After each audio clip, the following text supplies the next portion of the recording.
Ранее мы с вами говорили про классы существительных, а теперь рассмотрим прилагательные, которые изменяются по классам.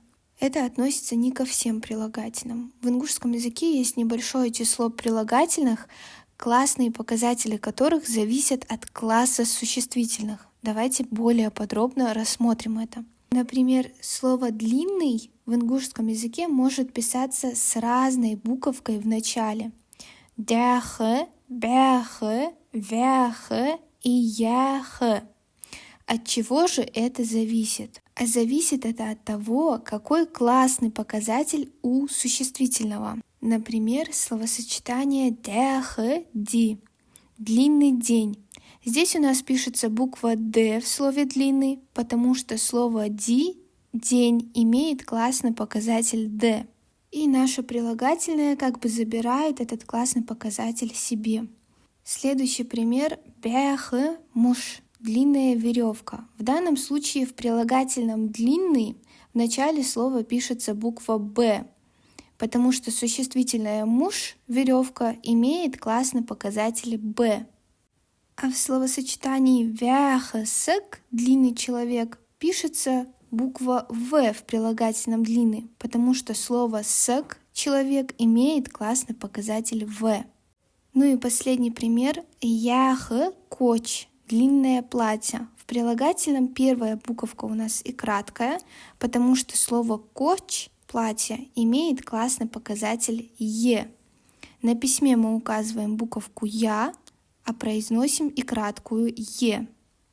Что мы из этого поняли? Наше прилагательное просто заимствует классный показатель у существительного.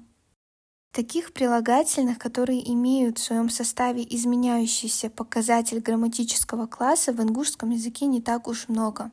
Ниже будет приведена таблица с этими словами. Для закрепления материала выполним с тобой задание. Ниже будут даны прилагательные, которые изменяются по классам. Нам с тобой нужно подобрать к такому прилагательному подходящее существительное. Итак, слово «жирный», содержащий жир или полный, упитанный, уже в отношении человека, в ингушском языке пишется дерста, верста, ярста и берста. В третьей колонке указаны существительные, в скобочках классные показатели этих существительных. Слово «юахсек» – старушка имеет классный показатель «е». Теперь нам нужно подобрать к этому слову прилагательное. Как ты думаешь, какое прилагательное относится к этому слову? Все очень легко.